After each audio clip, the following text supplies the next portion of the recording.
Welcome to another episode of Real Talk here in Halifax. I'm your host, Sandra Pike, and look at you being here again today. I'm doing what I can to help And the it's team. on Friday. You must be expecting a drink after or That's something, right, are you? yeah. So, Matt, I want to talk about new construction. Sure. You know, I live in a new subdivision. Yeah. And when I look at, you know, the MLS data input that's happening for new construction, Yeah. I don't know if you're aware, but when I was doing my stats, because that's what I do, Yeah. there were 167 new construction listings Yes. left over from 2023 that came into 2024. Yep. With the highest days on market, I think was around 353 days for one product. Yeah. The highest concentrations were in Waverly, Dartmouth, and actually here in between. We either call this Bedford or Hammond's Plains, whichever. Yeah. And then another 95 just got bought onto the market. Yeah. So I know we talk about affordable housing, but that product, the average price point is around $758,000. That's right. Yeah. So where are the people coming from, you think, or what are your thoughts of a builder just saying, here's all my inventory, I'm going to put it to market? It's such a delicate balance, and you know, I think when you're a builder, you have certain time frames during the year where you are expecting to start to hit some targets, right? And if you're expecting to hit targets by the end of June, you're going to want to bring on your inventory at this point, right? But certainly some of it's going to be pre-sale that you're doing, and then a small handful of it would be existing, already built stuff, right? And so exposing to the market all the things that you have available for the entirety of the spring becomes a little bit of the strategy early on, I think, from the builder's perspective. So, you know, I don't believe that the builders necessarily worry about time on market as much as the average homeowner would, right? They're aware that they have lots of product, or the stuff they're putting on the MLS system is there to kind of showcase other things that they know they also have available. So if it's there and it's available to all the agent population and the even the public as well on Realtor.ca, then they're not as bothered by the fact that model home might sit there knowing that you could buy other lots off of that. So. With only 32% selling in January, and let's say our market was what, 56% of what listed, what sold? Yeah. Do you think the builders are optimistic for the spring market? That I mean, maybe that's why they're listing more?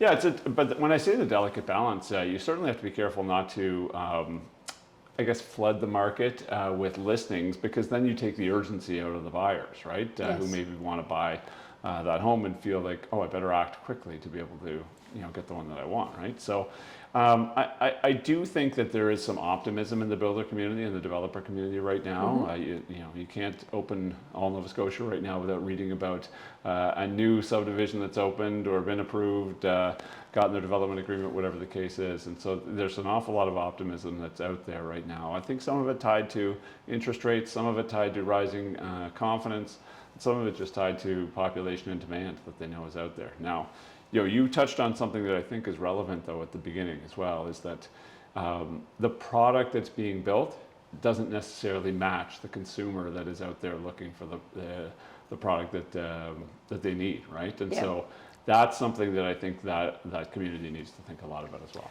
Well, what was a very delicate balance in January, 37% of the product that sold in January was below 500. Between 500 and 699, 38% sold. Very, very delicate. Absolutely. You know, between 500 and 699. But, you know, this product, I think there was maybe about, I don't know, like just a handful of homes that would have sold, you know, over the 700 mark, and even less in the $1 million mark plus. You know, they're very optimistic, which I think is wonderful, because you don't, you know, that's good for the consumer. But do you think we'll have those people here to buy those homes? I mean, obviously, when you're talking about our population growth right now in Nova Scotia, it's coming from a couple of very specific areas. There's interprovincial migration, which I think you come with money at that point. And then there's people who are coming to the country who are new to the country, a lot of whom are coming with some money, but there's also a whole segment of the population who's been here for 5 to 7 years renting who are now looking to enter the home ownership market, and they've come from abroad, right? That's a big ticket. You know what I mean? When I think of some of the entry-level positions that people have to take to be able to get even into a rental and then kind of work their way up, they're probably not starting with an $800,000 or $900,000 home. So I think that there is an appetite for entry-level housing to be built that could easily be gobbled up by the demand that's out there. You talk about interprovincial moving. So I'm going to poke the bear. Yeah. With interprovincial moving, I have an issue that if you are a seller who's been on the market more than 3 months, should the interprovincial Canadian who's coming here be charged the extra 5% D transfer tax if the house has been on the market for more than 3 months and, you know, they're not moving here till whenever? Yeah, I mean, I'm just not a believer in political interference in free markets anyway, right? And so I think that tax, while intended to have redirected some of the housing options in Nova Scotia back to Nova Scotians, has not had that impact, right? No. And so I just would say, I think that should be eliminated altogether, right? The tax that gets paid on someone who is a non-resident of Nova Scotia, you know, I think it's just silly, and I don't think it's had the intended impact that we want. Even things like the foreign buyers ban, I think has not necessarily impacted, you know, the markets here in Nova Scotia. I think that's a federal policy dealing with 2 cities, the issues in 2 cities, I and agree. I think that's always silly. So I like your proposal as a mid-ground to be able to say, listen, if the house has not been kind of taken up or gobbled up by a Nova Scotian, why would we you know, put a higher tax on someone else who wants to unlock that Nova Scotian from making whatever move they want to make? And So, especially if that seller has to move for work, death, divorce, or whatever, Yep. and if their house is listed at 800,000, Yep. you know, again, if it was not gone in 3 months, it could be. Yeah, open the market back up to anyone who wants to buy it, right? Whether they intend to become a resident of Nova Scotia or not. Yeah, no. So that was a big gap. Eh? We went from new construction to the D transfer tax, and but anyway, I always like looking at the stats. That's just my thing, just to understand, you know, where we were, where we're going, and you know, where we are right now. Well, you know, and I agree with what you're saying about the gap, but you think about some of the. There's not many condo projects that we've seen lately, but there are some.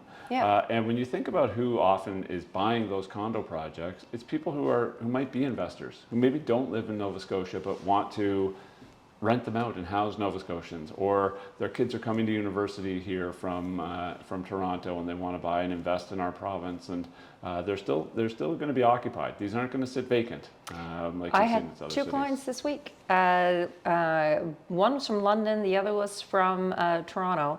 And, you know, I don't know how the residences work at Dal or SMU or whatever. But one of the girls, she couldn't be there anymore. I guess the time was up. Yep. And, you know, the vacancy rate is less than 1%. So 1%.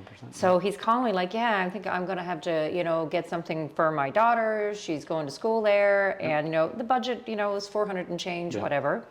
I said, just so you know, when you go to sign the paperwork, it's 6.5%. Yep, absolutely. Yeah. And, you know, I just don't feel that that's right. No, and we're looking for, we are, as a city, are very much looking for young, talented people to be here, right? And if we are not creating an option for them housing-wise to be here, then I believe that it's hard to argue that's anything but negative for That's on us. HRM. And so, you know, figuring out a solution for that is important. Well, Matt, I won't take up much of your time because it is a Appreciate it. Friday afternoon, so I appreciate you coming out. It's my pleasure. Thanks Thank again. you. Yeah.